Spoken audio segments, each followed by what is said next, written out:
بسم الله الرحمن الرحيم اپنی زبان میں شہد بھر لو، میٹھا بول بول، غصے میں بھی خیال کرو ایسا بول نہ نکلے جو اگلے کو زخمی کر دے۔ تو روزے کے ساتھ کیا ہوتا ہے؟ تقوی مل جاتا ہے۔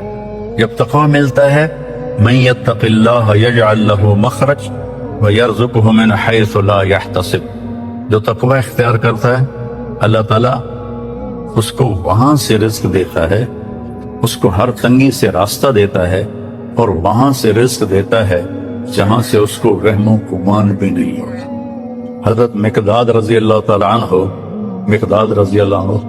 پیشاب کرنے گئے تو سامنے ایک سوراخ تھا، جہاں وہ بیٹھے پیشاب کر رہے تھے سوراخ تھا، تو ایک چوبہ اندر سے نکلا اور 1 دینار آپ کے سامنے پھینک کے اندر چلے، پھر گیا، پھر ایک دوسرا دینار لے کے، پھر 3، پھر 4، پھر 5، پھر 6، پھر 7، پھر 8، 19 دینار اس نے اپنے سوراخ سے نکال کے حضرت مقداد کے سامنے پھینک کے اندر چلے گئے۔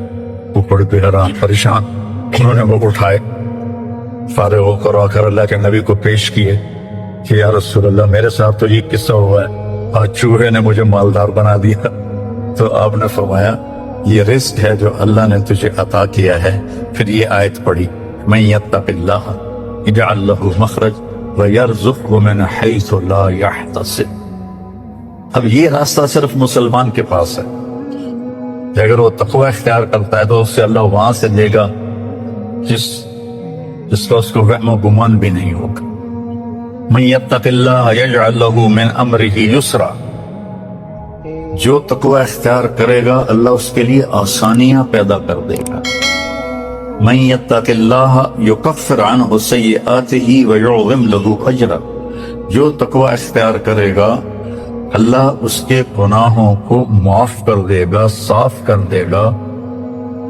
یکفر کا مطلب ہوتا ہے نشانی مٹا دینا، عفا کا مطلب ہوتا ہے چھپا دینا، اور تکفیر کا مطلب ہوتا ہے نشانی مٹا دینا۔ اللہ ان کے گناہوں کے نشانی مٹا دے گا اور ان کا اجر بہت زیادہ کر دے گا۔ ان تصبروا وتتقوا لا یضرکم کیدہم شیئا ان اللہ بما یعملون محیط، تم صبر اور تقوی اختیار کرو تو دشمن کی کوئی چال تمہارے اوپر کارگر نہیں ہوگی، اللہ ان کا گھیرا ڈالے ہوئے، ان کے گرد گھیرا ڈالے ہوئے۔ تو روزے کا صلہ بتایا گیا ہے تقوی، کہ اس سے انسان کو تقوی حاصل ہوتا ہے، اللہ کی خشیت، اللہ سے حیا کو تقوی کہتا ہے۔ ایک گناہ نہ کرنا کہ دوزخ میں جاؤں گا، یہ بھی ایمان کا حصہ ہے۔ ایک گناہ نہ کرنا کہ مجھے اللہ سے شرم آتی، مجھے اللہ سے حیا آتی، یہ حیا کا جو درجہ ہے یہ خوف کے درجے سے بڑا ہے، خوف کے درجے سے حیا کا درجہ بڑا ہے۔ تو روزہ واحد عمل ہے جس کے پیچھے اللہ تعالیٰ نے فرمایا کہ تمہیں تقوی نصیب ہوگا، اور اللہ کے نبی کا فرمان ہے من صام یوما تطوعا ثم اعطی ملء الارض ذهبا لم یستوف ثوابہ دون یوم الحساب، کہ جس نے نفلی روزہ رکھا، نفل جو آپ کی نفل زائد کو کہتے ہیں، جس نے نفلی روزہ رکھا اور پھر اس کے بدلے میں پوری دنیا سونے سے بھر کے اس کو پیش کی گئی، 7 بر اعظم سونے سے بھر کے اس کو پیش کیے گئے کہ یہ آپ کے روزے کا بدلہ ہے، تو میرے نبی نے فرمایا کہ یہ سونے سے بھرا ہوا جہان اس نفل روزے کا بدلہ نہیں بن سکتا، صرف قیامت کے دن اللہ ہی اس کا بدلہ عطا فرمائے گا۔ تو فرض روزے کو حضرت علی نے فرمایا جو ایک روزہ چھوڑ دے فرض اور پھر قیامت تک روزے رکھتا رہے، زندگی بھر نہیں، قیامت تک زندہ رہے اور روزے رکھتا رہے، تو اس ایک فرض روزے کے اجر کو حاصل نہیں کر سکتا۔ پہلی امتوں پہ روزہ 24 گھنٹے کا، اس امت پر اللہ نے سحری اور افطاری کر دی۔ سہولت کر، آسانی کر کہ سحری بھی کھاؤ اور سحری کو اجر قرار دے۔ ان اللہ و ملائکتہ لیصلون علی المتسحرین، اللہ سحری کھانے والوں پر اپنی رحمت اتارتا ہے، وہ فرشتے ان کے لیے دعا کرتے ہیں۔ ایک دفعہ آپ سحری کا کھانا کھا رہے تھے تو بکرے کی سری پکی ہوئی تھی۔ حضرت علی رضی اللہ تعالیٰ عنہ اور ارواز بن ساریہ اور حضرت مقداد، یہ تین آپ کے ساتھ بیٹھ کے سحری فرما رہے تھے۔ حضرت بلال آئے، یا رسول اللہ صبح ہو گئی ہے تو آپ اب کھانا چھوڑ دے، میں اذان دینے جا رہا ہوں۔ یہ کہہ کر چلے گئے۔ جو وہ ایک انصاری عورت کا گھر تھا، اس کی چھت پہ چڑھ کے اذان دیا کرتے تھے۔ تو جب چڑھنے لگے نا تو پھر خیال آیا میں جا کے دیکھوں کہ اللہ کے نبی نے کھانا بند کیا کہ نہیں کیا، تو واپس آئے تو آپ کھا رہے تھے۔ تو کہنے لگے یا رسول اللہ واللہ لقد اصبحت، اللہ کی قسم صبح ہو گئی ہے۔ تو آپ نے ہاتھ کھینچ لیا، کہا رے بلال ابھی صبح نہیں ہوئی تھی، تیری قسم کو جھوٹا نہ ہونے سے بچانے کے لیے اللہ نے صبح کو پہلے نکال۔ یہ بلال کی شان، تیری قسم جھوٹی نہ پڑ جائے، اللہ نے صبح کو پہلے نکال۔ اور حضرت علی نے فرمایا اگر بلال قسم نہ اٹھاتا تو جب تک اللہ کے نبی کھاتے رہتے صبح نہیں ہونی تھی۔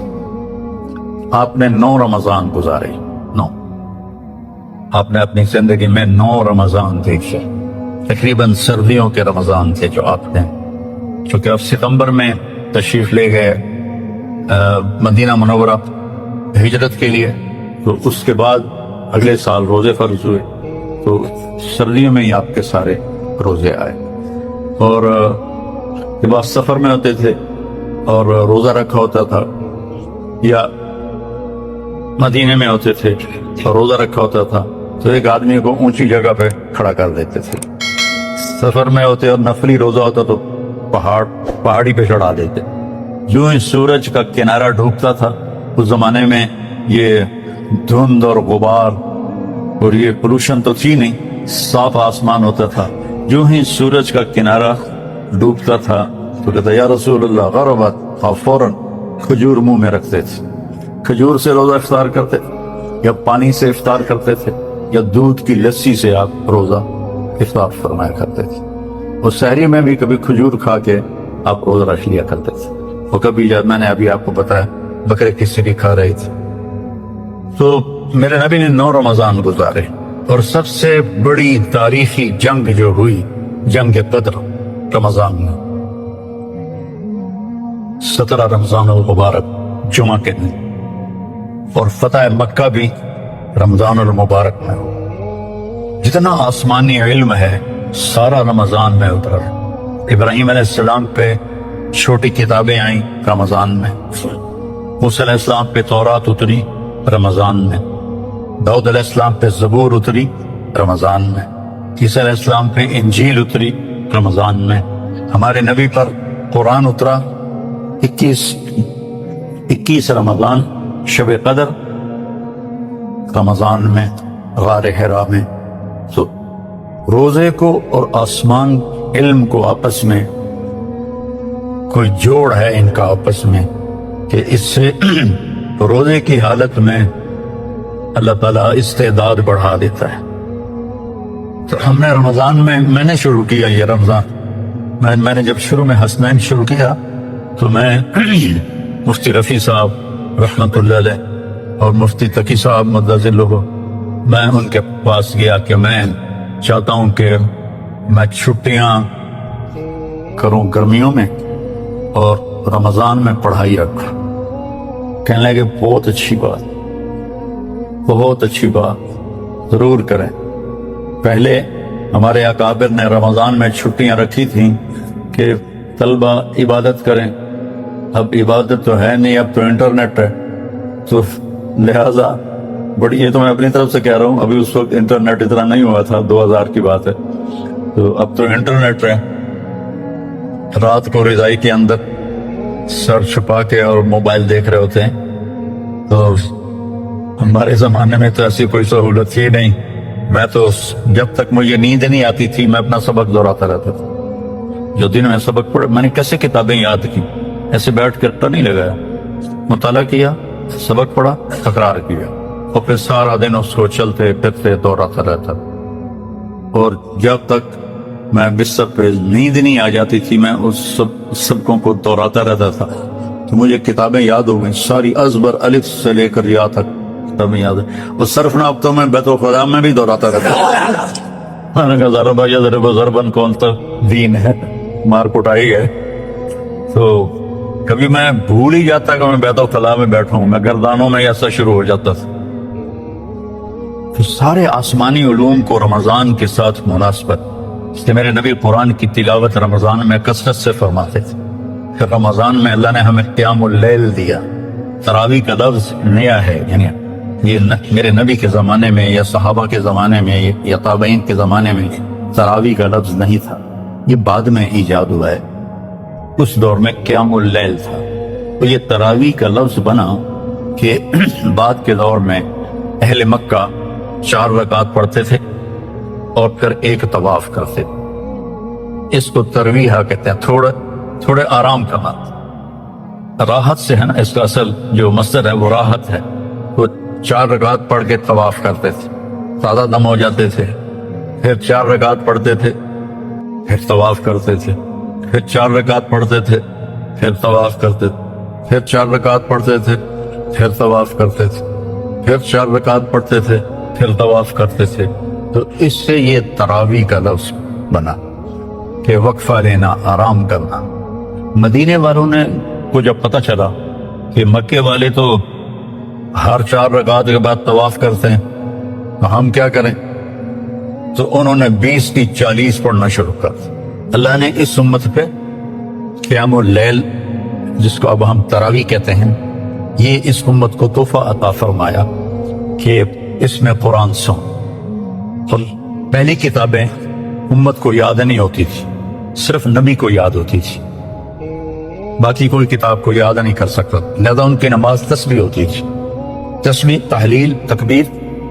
تو ہمیں تو اللہ قرآن دیتا ہے، اگر قرآن کی سمجھ ہو تو کتنے کبھی جنت کے نظارے، کبھی دنیا کی بے ثباتی، کبھی ایمانی صفات، کبھی اخلاق، کبھی سخاوت، کبھی جہنم، کبھی توحید، کبھی رسالت، کبھی آخرت، کبھی دنیا کی حقارت، کبھی آپس کے معاملات، کبھی آپ میاں بیوی کا تعلق، باپ اولاد کا تعلق، بھائی بھائی کا تعلق، تجارت کے مسئلے، زراعت کے مسئلے، حکومت کے مسئلے۔ قرآن تو ایک غنچہ نہیں ہے، ایک گلستان ہے جس میں پھول ہی پھول کھلے ہوئے ہیں۔ ابو ریحانہ رضی اللہ تعالیٰ عنہ جہاد کے سفر میں تھے، واپس آئے تو بیوی سے کہنے لگے 2 نفل پڑھ لوں۔ اگر ان کو بھی تو شوق ہے کہ میں بیوی سے خلوت میں ہوں، 2 نفل پڑھ لوں، کہیں گے ہاں پڑھ لو۔ انہوں نے کہا انا اطعنا پڑھے گا۔ انہوں نے جو اللہ اکبر کیا اور نماز پڑھتے پڑھتے پڑھتے فجر کی اذان ہو گئی، 2 نفلوں میں۔ جب اذان سن کے سلام پھیرا تو ان کی بیگم نے کہا ابا ریحانہ تعبت و اتعبتنی، خود بھی تھکے ہو مجھے بھی تھکایا ہے، میں تمہیں یاد نہیں تھی؟ کہنے لگے واللہ نسیت، اللہ کی قسم میں تمہیں بھول گیا تھا۔ کہ تیرا بھلا ہو، بھول گئے؟ ایک کمرے میں خلوت میں کیسے بھول گئے ہو؟ کہنے لگے جب میں نے قرآن شروع کیا نا تو میرے سامنے جنت جہنم کے نظارے ایسے آئے کہ مجھے یاد ہی نہیں رہا کہ میں کہاں کھڑا ہوں، مجھے یاد ہی نہیں رہا۔ تو قرآن اللہ نے ہمیں یاد کروا، اس کو سینوں میں محفوظ فرما، اور رمضان میں کہا سارے مل کے قرآن سو۔ اور قیام اللیل کے ہر سجدے پر 1500 نیکی لکھی جاتی، ہر سجدے پر 1500 نیکی لکھی جاتی ہے۔ تو اگر 20 تراویح پڑھی تو 40 سجدے ہوئے، اور 15 چوکی 60,000 نیکیاں، اور اس کو 70 سے ضرب دو، 70 گنا ہو جاتا ہے نا، تو 60,000 کو 70,000 سے ضرب دو تو یہ کروڑوں میں چلا جائے گا۔ ایک رات میں آپ اتنی نیکیاں جمع کر لیتے ہیں۔ 8 تراویح پڑھنے والوں کو برا نہ کہو، 20 تراویح پڑھنے والوں پہ اعتراض نہ کرو، یہ کمائی ہے، کر لو تو تمہارے مزے ہیں، چھوڑ دو تو تمہارا گھاٹا تو ہے ہی، گناہ کوئی نہیں لیکن گھاٹا تو ہے، نیکیاں گھٹ گئی ہیں۔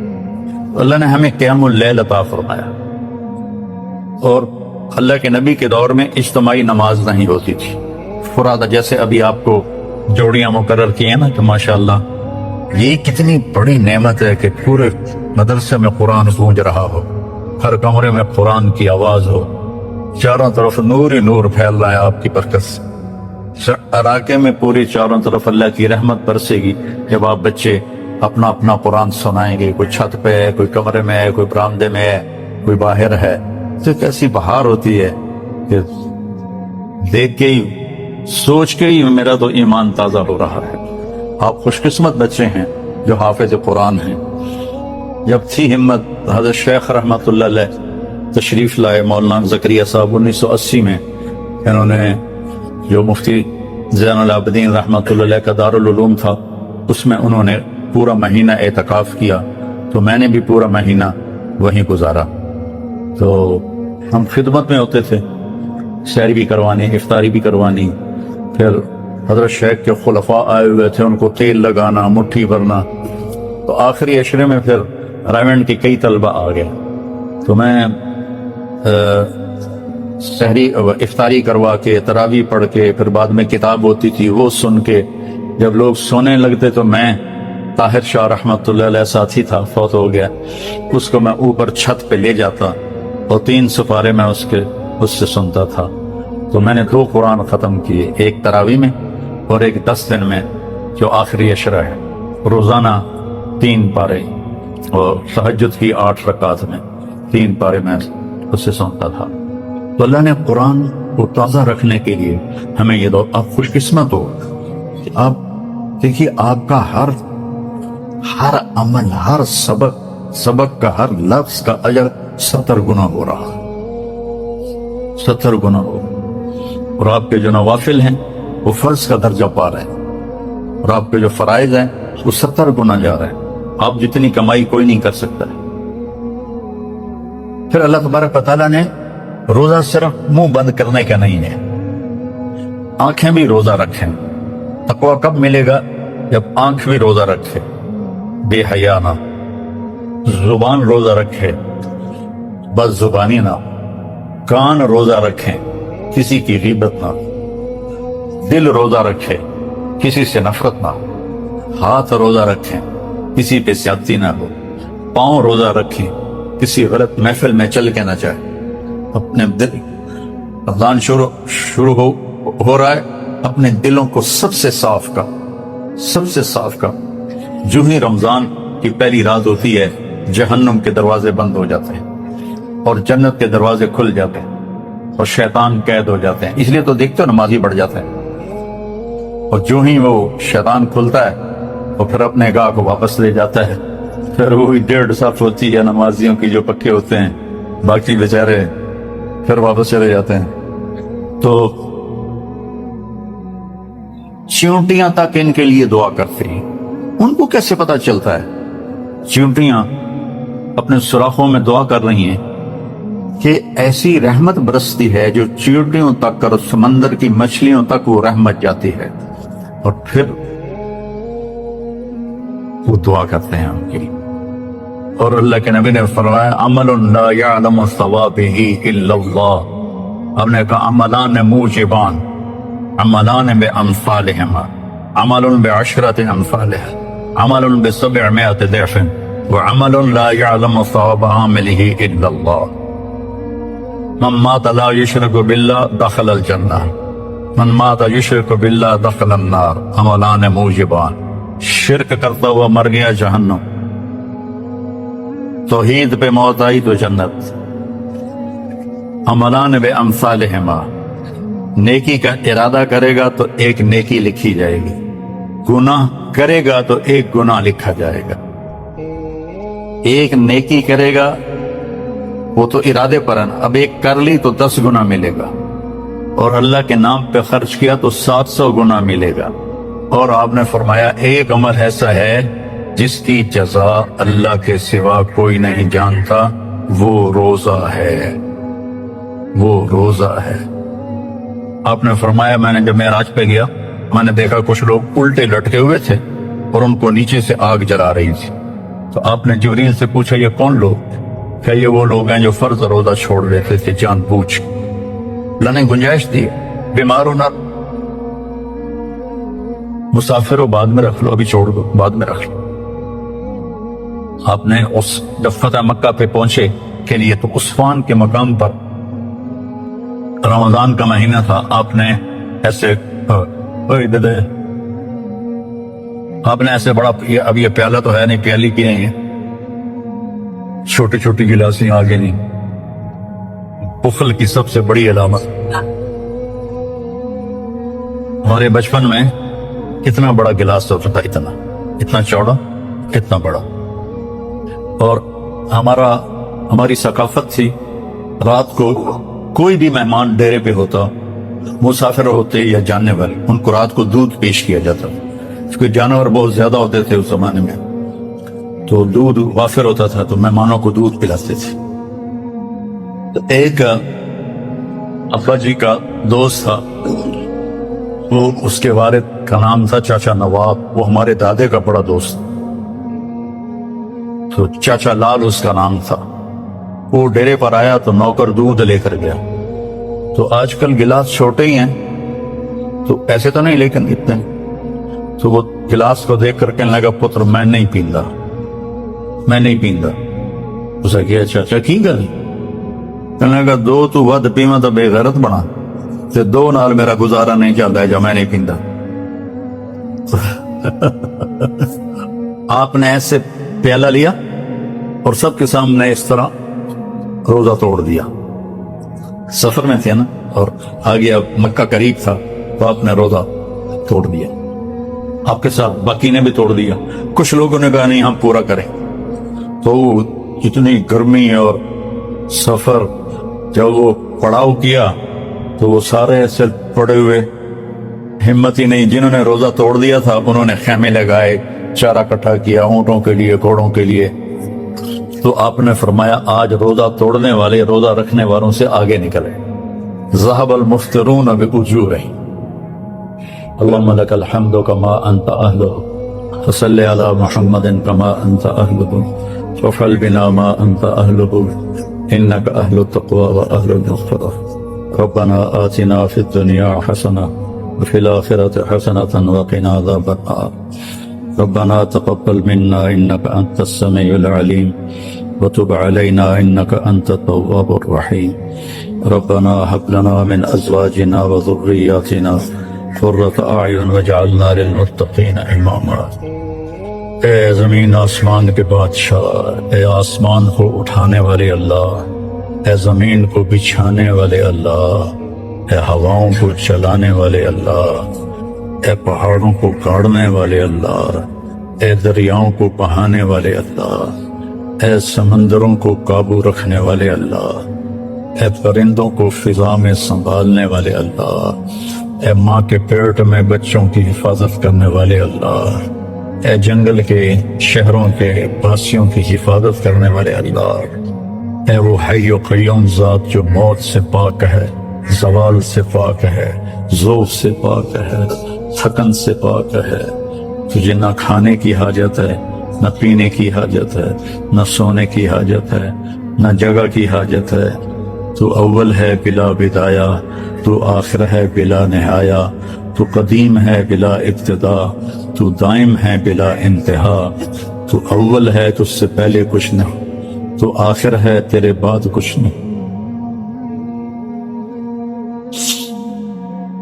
تو ظاہر ہے تیرے اوپر کچھ، تو باطن ہے تجھ سے چھپا کچھ نہیں۔ مولا ہم دکھی امت ہیں اس وقت، تیرے محبوب کی امت ظلم و ستم کی چکی میں پس رہے ہیں۔ یا اللہ تو نے رمضان میں بدل دکھایا تھا، تو نے رمضان میں فتح مکہ دکھایا تھا، جب ہمارے پاس وہ لوگ تو ہیں نہیں جن کی وجہ سے فرشتے اتریں، ہم یہی حقیر لوگ، گندے لوگ، دامن گناہوں سے سیاہ، دل گناہوں سے سیاہ، اور یا اللہ آنکھیں، ہاتھ، پاؤں، ہر چیز گناہوں سے سیاہ ہے، لیکن مالک تیرے سوا کوئی ہے بھی تو نہیں نا؟ تو نے کہا ہے ادعونی استجب، مجھے پکارو میں جواب دوں۔ تو نے اپنے بارے میں کہا ہے وَلَقَدْ نَادَانَا نُوحٌ فَنِعْمَ الْمُجِيبُ، مجھے نوح نے پکارا اور مجھ سے اعلیٰ کوئی جواب دینے والا کوئی نہیں۔ یا اللہ ہم ساز خاموش ہیں لیکن فریاد سے معمور ہیں، ہماری زبانیں گنگ ہو گئی ہیں میرے مولا۔ صدموں کی ایک تاریک رات ہے میرے مالک تیرے حبیب کی امت پر، ہر گھر، ہر مرد، ہر عورت جہاں تیرے حبیب کی امت ہے پس رہے میرے مالک۔ چور کے ہاتھ کٹنے پر تیرے نبی کے آنسو نکش، بچے کے رونے کی آواز سنتے تھے نماز کو مختصر کر دیتے تھے، تیری حاضری کو مختصر کر دیتے تھے۔ بچہ رو رہا، ہمارے بچے تو چیتڑے اڑ رہے ہو، لاشیں ہی نہیں ملتی میرے ماں، گوشت کے چند ٹکڑے ہاتھ میں آتے، بوٹی بوٹی بکھر جاتی ہے میرے ماں، ساری دنیا کے فرعون اکٹھے ہو کر ہمیں برباد کرنا۔ یا اللہ ایک تیرا دروازہ ہے، تو نہ سنے گا تو پھر ہم کدھر جائیں گے؟ ماں بچے کو دھکا دے دے پھر وہ کدھر جائے؟ اب تیری چوکٹ پہ بیٹھے ہیں، یہ دروازہ کھلنے کی پاس لگائے بیٹھے۔ یا اللہ آج 300 سال ہو چکے، تیرے محبوب کی امت ذبح ہو رہی، آگ لگ رہی کہ گھروں کو جلایا جا رہا، ان کی بیٹیوں کی عزتیں نیلا، دنیا کو برباد کیا جا کہ آخر کیا۔ یا اللہ تو نے آج کے فرعونوں کو اتنی لمبی مہلت دی، تو نے تو یا اللہ ہر زمانے کے فرعونوں کو پکڑا، لمبا عرصہ نہیں دیا، ان کی پکڑ فرمائی۔ یہ ہمارے فرعون تو کب پکڑے گا یا اللہ؟ ہم تجھے گلا نہ کریں تو کسی کا، تیرے آگے نہ روئے تو کس کے آگے رو، تیرا دامن نہ تھامے تو کس کا دامن تھا؟ تیرے نبی کے دور میں مصیبت آتی تھی، صحابہ دوڑ کے تیرے حبیب کے پاس آتے تھے، وہ ہاتھ اٹھاتے تھے، تیری مدد آ جاتی تھی۔ آج بتا ہم کس کے پاس جائیں، کس کو تیرے آگے پیش کر، کس کو تیرے آگے پیش کر؟ یا اللہ جیسے بھی ہے گندے ہیں لیکن ہمیں کلمے کی نسبت حاصل ہے، ہم تیرے ماننے والے ہیں، تیرے حبیب کی رسالت کی گواہی دینے والے۔ یا آج بھی فرعون سامنا دیتے ہیں کھلا ہوا اپنا خدا۔ یا اللہ تجھے بلاتے ہیں، تجھے بلاتے ہیں یا اللہ، مجھے تو 30 سال ہو گئے تجھے پکار لے کے آ جا یا اللہ، پکار ہمیں اپنے بھی مار رہے ہیں، ہمارے اپنے بھی فرعون بنے ہوئے ہیں اور غیر بھی فرعون بنے، ان کے سینوں میں دل نہیں ہے، پتھر ہے میرے مولا۔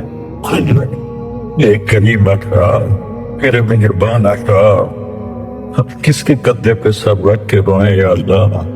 ہم کس ہم کمزور ہیں، ہمیں سہارا چاہیے، ہمیں سہارا چاہیے، ہم سہارے کے بغیر جی نہیں سکتے، کوئی کندھا نہیں ملتا جس پر سر رکھ کے ہم اپنے آنسو بہائیں، اپنا ٹکڑا دھیان کر، ایک تیری ذات تیرے در پر یا اللہ مہربانی کر دینا یا اللہ، یہ رمضان امت کی عزت کامیابی کا رمضان بنا دے۔ ایک ہمارا زمیندار تھا، اللہ تعالیٰ نے سخاوت کا بڑا جذبہ دیا تھا، ایک سیزن کا گھوڑا بناتا تھا۔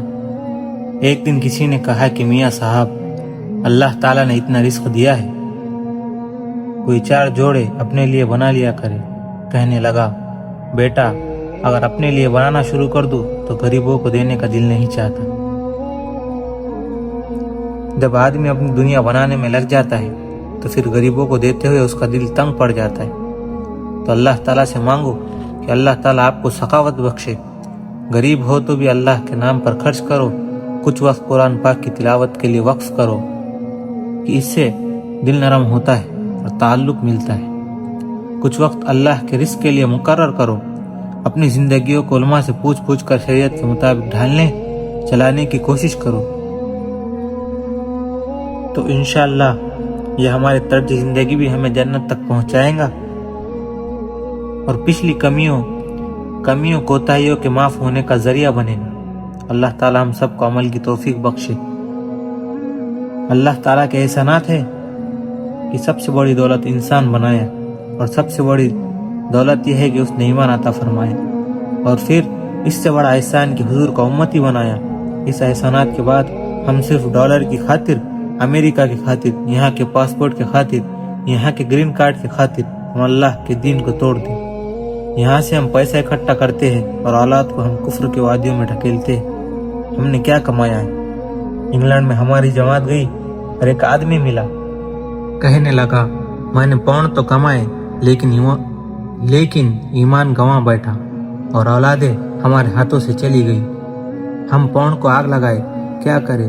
اس وقت ہوش نہیں تھا، جب آئے تھے ہوش آیا تو چڑیا اڑ چکی تھی، اب لوٹ کر آنا مشکل ہے۔ اگر دعوت و تبلیغ کا کام کرو، اس میں اللہ تعالیٰ نے تاثیر رکھی ہے، اپنے لوٹ کر آئیں گے اور پرائے داخل ہوں گے۔ یہ نبی صلی اللہ علیہ وسلم کی محنت کا اثر ہے کہ جہاں نبی صلی اللہ علیہ وسلم کا کام ہوتا ہے، جہاں حضرت محمد صلی اللہ علیہ وسلم کی محنت چلیں گی، وہاں اللہ تبارک و تعالیٰ باطل کو بھی توڑیں گے، اپنے گئے ہوئے کو بھی واپس لائے گا اور پرائیوں کے لیے اسلام کا دروازہ کھلے گا۔ اگر یہی رہنا ہے اور اپنی اولادوں کو اور اپنے ایمان کو بچانا ہے، یہاں سے نہیں جانا اور اپنے سکون کو، ایمان کو باقی رکھنا ہے، تو میرے بھائیوں تبلیغ کا کام کرو۔ تبلیغ وہ محنت ہے، تبلیغ وہ کام ہے جس سے ایمان بنتا ہے اور ایمان بڑھتا ہے اور اوروں کے لیے اسلام کا دروازہ کھلتا ہے۔ یہ اللہ پاک کے 1,24,000 انبیاء اکرام کی محنت ہے۔ 1,24,000 انبیاء اکرام کی تاریخ گواہ ہے کہ جب بھی نبی نے برے سے برے ماحول میں لا الہ الا اللہ کی دعوت دی اور آواز لگائی تو قومیں لوٹ کر رب کی طرف آئی اور قبائل کے قبائل اسلام میں آئے اور باطل ٹوٹا۔ حضور صلی اللہ علیہ وسلم کی محنت عالمی محنت ہے، ساری انسانیت کی محنت ہے، سارے جہانوں پر محنت ہے۔ اگر آپ یہاں رہتے ہوئے اس کام کو اپنی محنت سمجھیں گے، حضور کے آپ امتی ہے، میں بھی ہوں، آپ بھی ہے، ہمارے نبی صلی اللہ علیہ وسلم آخری نبی ہے، آپ کے بعد کوئی نبی نہیں ہے۔ ہم سب نے یہ بولا ہے، اپنے عقیدے میں شامل کیا ہے کہ ہمارے نبی صلی اللہ علیہ وسلم کے بعد کوئی نبی نہیں، آپ آخری نبی ہے۔ آخری نبی ہونے کا مطلب کیا ہے کہ اب قیامت تک جو نبوت کا دعویٰ کرے گا وہ باطل ہے، وہ کافر ہے، وہ مرتد ہے، لیکن انسانوں کو اسلام کی بات پہنچانے کا اور سمجھانے کا جو انتظام ہے وہ اب کس کے سپرد کیا جائے گا؟ دو باتیں تھی، یا تو حضور کے بعد کفر باقی نہ رہے گا، کفر تو آج بھی زیادہ ہے، یا یہ تھا کہ جو مسلمان ہیں وہ کبھی گمراہ نہیں ہوں گے۔ آپ دیکھ لیں اپنے اولادوں کو بھی اسلام چھوڑ کر عیسائیت میں جا رہی ہے، اسلام کو چھوڑ کر مرتد ہو رہے ہیں، عربوں کی نسلیں مرتد ہوں گی، ہم تو عازمی ہیں۔ ساؤتھ افریقہ میں لاکھوں نسلیں عیسائی ہو گئی ہے۔ پچھلے سال ہم آسٹریلیا گئے، کتنی افغان فیملیاں، کتنے عرب فیملیاں، ان کے بچوں کو پتہ ہی نہیں ہمارے ماں باپ مسلمان تھے، عرب نسل ہے لیکن اسلام چھوڑ چکے ہیں اور مسلمان مرتد ہو رہے ہیں۔ جو مسلمان ہیں وہ بڑی خاستہ حالت میں ہے، بڑی کچی حالت میں ہے۔ یہ مسلمان اسلام پر باقی رہے، جو بھول گئے وہ واپس آ جائے، جو نہیں ہے وہ اسلام میں آ جائے۔ اس کے لیے اللہ تعالیٰ نے حضرت محمد صلی اللہ علیہ وسلم کی امت کو کہا، تم سب سے بہتر امت ہو کہ تم میرا پیغام پہنچانے کے لیے گھروں سے نکالے گئے ہو۔